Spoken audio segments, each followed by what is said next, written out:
So ito yung problema dito kapag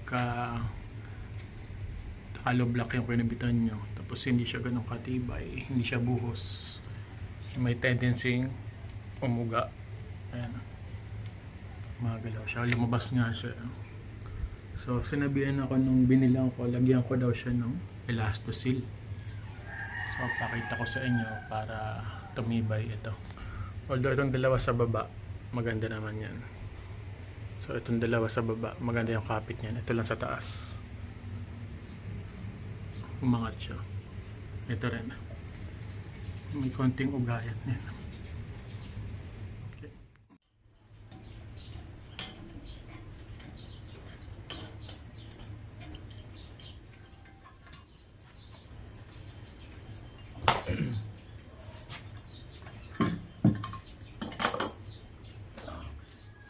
Okay, welcome back. So nagka-problema ako sa mounting ng pull-up bar. Twice akong nagbutas and twice siyang nalaglag o hindi kumapit. Kasi I think parang maiksi itong screw na provided nila. Tapos maiksi lang itong lug na gamit. And besides, ano lang din to, cinder block o yung hollow blocks lang ang ginamit dito. Hollow blocks lang. Tapos yan. So lagi siyang nahihila, bumabagsak. So, mauga rin siya. Kaya, pinalitadahan ko ng semento muna ito. Tinakpan ko yung mga butas. Then, gagawan ko siya ng bagong butas. Pero gamit naman ang isang klaseng fastener. Ito. Dynabolt yata ang tawag dito. So, mas mahaba siya kumpara dun sa ginamit ko dati. As a provided na screw nila. Na bolt. Yan. So mas mahaba to. So papasok siya hanggang dulo. Tapos maglalak siya kasi bubuka to. Hopefully kayanin na nito yung pull-up bar pati ako mismo. So ayan. Makinis na yan. Okay, so kung nahihirapan kayo magsukat kasi mabigat yung inyong pull-up bar, kumuha ako ng karton. Yan. Cardboard. Then, ginawa ko siyang stencil. So, pinatong ko lang muna yan dyan para maisakto ko yun sa mga butas. Masukat ko. Yan o. Then, iniskwala ko lang dito yung mga sukat kung saan ko ikakabit. Alam ko na rin naman yung height na paglalagyan ko. So, tinapat ko lang yan dyan. Tapos, yan. Nilagyan ko na. Tips lang to. Para hindi kayo mahirapang buhatin to kasi medyo mabigat. Tapos, dyan mo na bubutasan yan.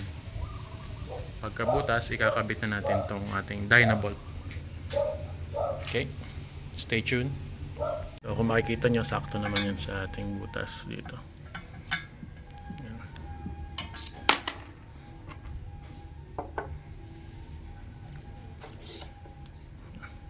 Lumalaki yan. So, ipapush lang natin yan, may papasok. Then hopefully so yan. Pagka gawa ng butas, ipupush mo lang ito papasok. Tapos itulak lang din natin tong locking mechanism nya. So ito yung size nya, FSL 1227B. So kailangan siguro 12 yung butas. Yung pambutas ko is 11mm. So sakto na yan. Pilot hole bago itong malaking pambutas. So sinukat ko lang siya pareho nito. Sinakto ko lang tape para malaman nyo kung gaano kalalim ang butas na gagawin.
palabasin ng konti yung mga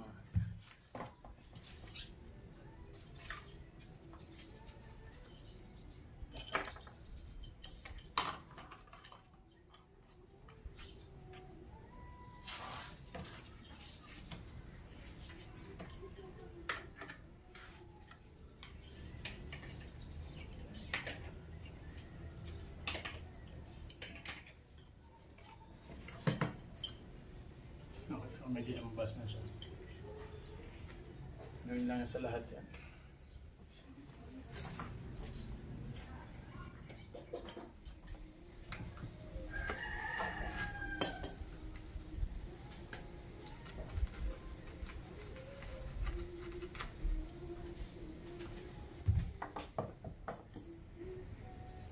Okay, last solution. So meron akong nakitang isang anchor dito. Hopefully gumana naman to kahit dito sa isang butas na to.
It's a success, guys. Yes! So, yan. Finally, naikabit na ng maayos yung aking pull-up bar, wall-mounted. Katabi niya itong punching bag. Kasi sinasabit ko rin yan dyan. Very good. Finally. Okay, finally, natapos ko na itong ikabit tong pull-up bar. So nagka-problema lang ako dito sa isang side na to. Buti meron pang nakuhang bolt. Ay, salamat. So mas matibay na siya ngayon, walang uga. Mahaba rin yung mga dynabolt na ginamit ko. Kaya okay na okay.